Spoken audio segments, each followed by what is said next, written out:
Hello, friends, and welcome back to Stories About Entitled People.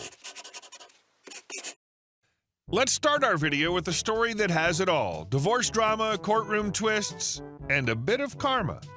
But before we begin, best way to support our channel is to leave comments, like, and subscribe with the turned-on bell so you don't miss the new video every single day. Here we go. Threatened to sue me? Okay. I have a 5-year-old daughter with my ex-wife. We broke up about 2.5 years ago. We had some ups and downs during our marriage. We never argued or fought per se, but we did negotiate a lot with strong emotions and opinions. Yet, we always managed to find some common ground to stand on together. That's why it kinda caught me by surprise when she told me she wanted a divorce. I cried for a couple days, went fishing, and then started planning on how to figure things out. Because neither of us had enough income at that point to keep our car and/or house, we agreed that I should take care of selling the car and she'd get a realtor to start selling our home. Well, it turns out I had to do both. Anyway, we had more debt than money, and she tried to leave all the debt to me while she'd start from a clean slate. I wouldn't let her, and I made sure everything we owned and every bit of debt would be split evenly. We agreed that our daughter would live with both of us, splitting the time evenly, as our daughter had the right to having 2 parents. We promised each other to act civil. This didn't last long.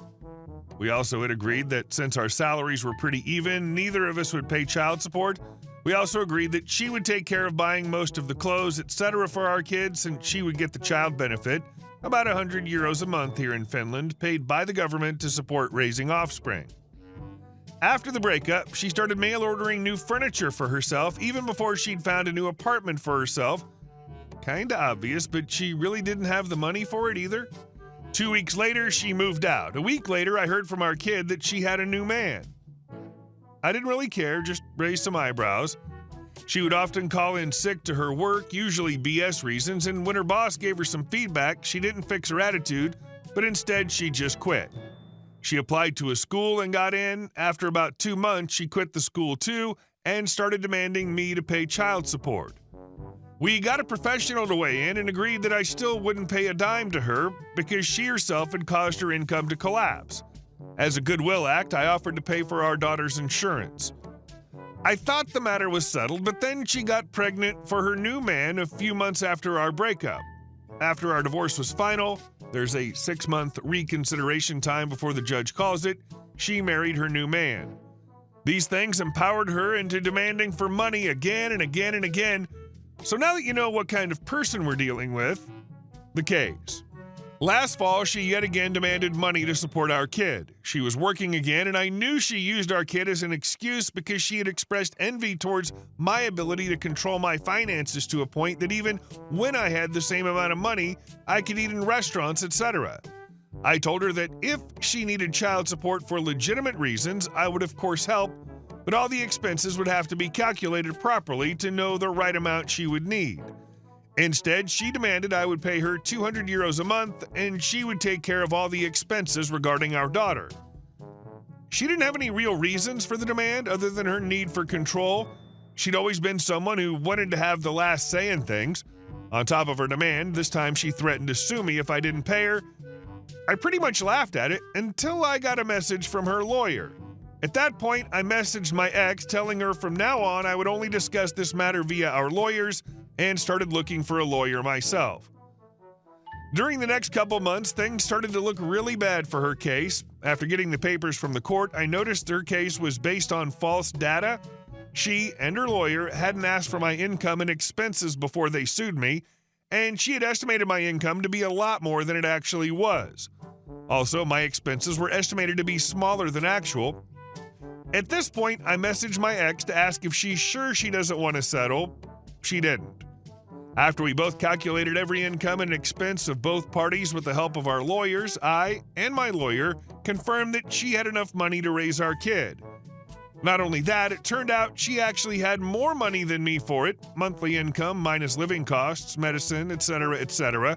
I burst out laughing at the absurdity of her case, even more so when she tried to twist things to her favor by sending false evidence to us and the judge, which we noticed instantly. Couple days go by and my lawyer calls me. She'd gotten a call from my ex's lawyer saying he had noticed my ex is lying and the whole case is based on lies and the lawyer wants to settle. It looked like my plan wouldn't go through until my lawyer got the message that for some reason they won't settle after all. Game on.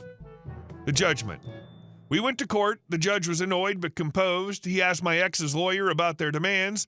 The lawyer started by saying, "First, I'm going to tell a bit of the backstory," and the judge cut him off, telling him to just state the demands.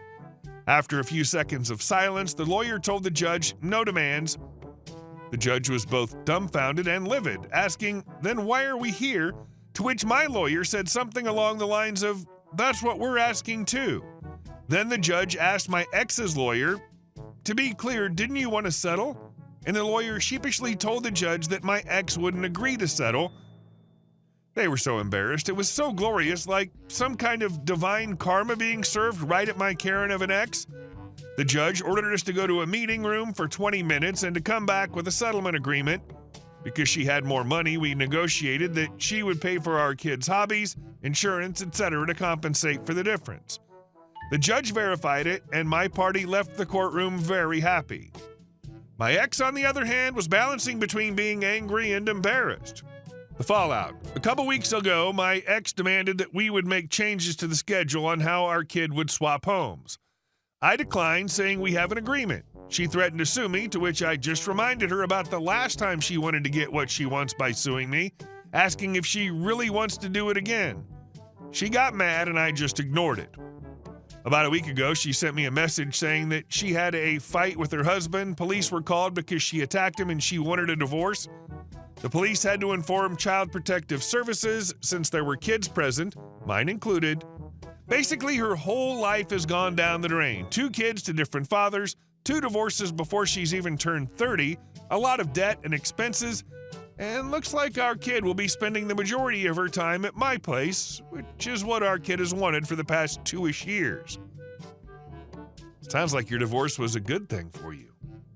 Maybe consider whether your child would be better off living with you and visiting the mother occasionally. Careful, OP. Your ex is going to want to reconcile just to avoid paying child support and or becoming homeless.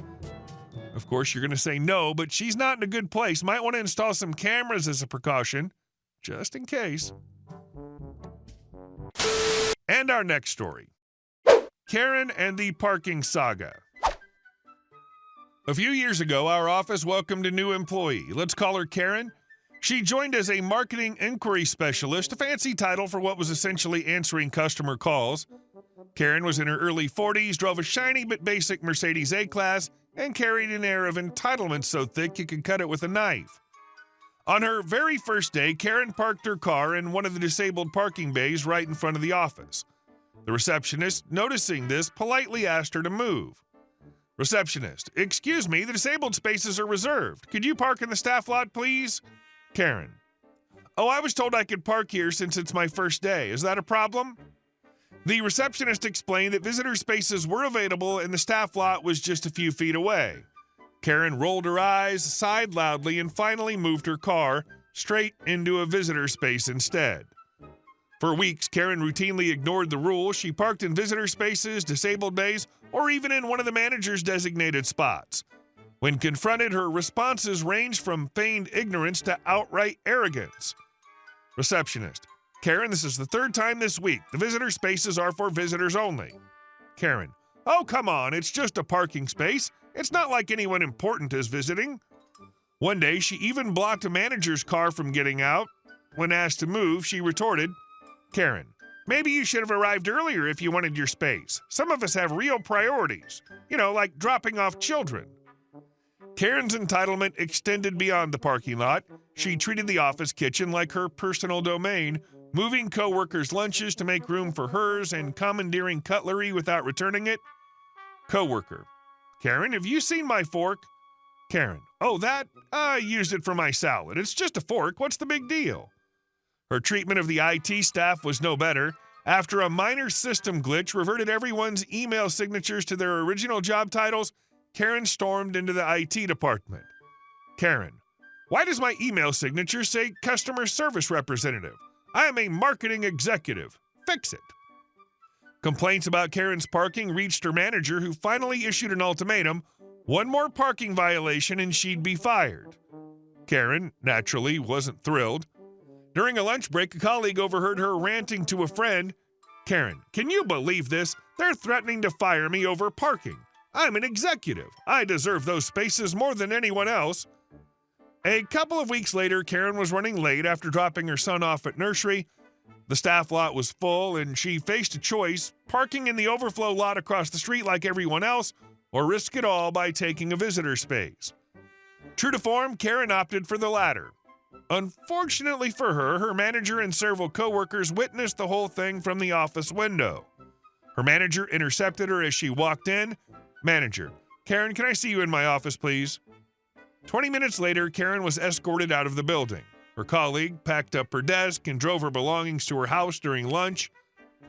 Karen didn't take her termination quietly. The next day, she stormed into the office parking lot demanding to speak with HR. She even parked in the same visitor space she'd been fired for using.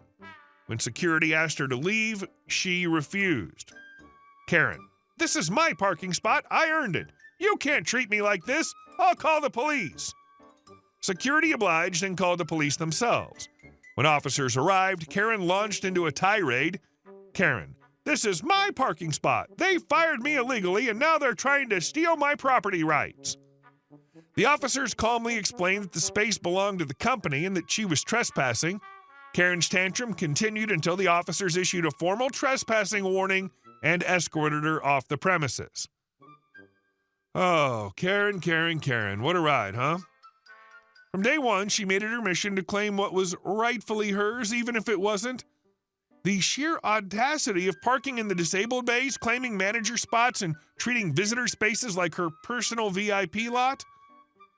It's like she thought the world revolved around her shiny A-class and entitled attitude.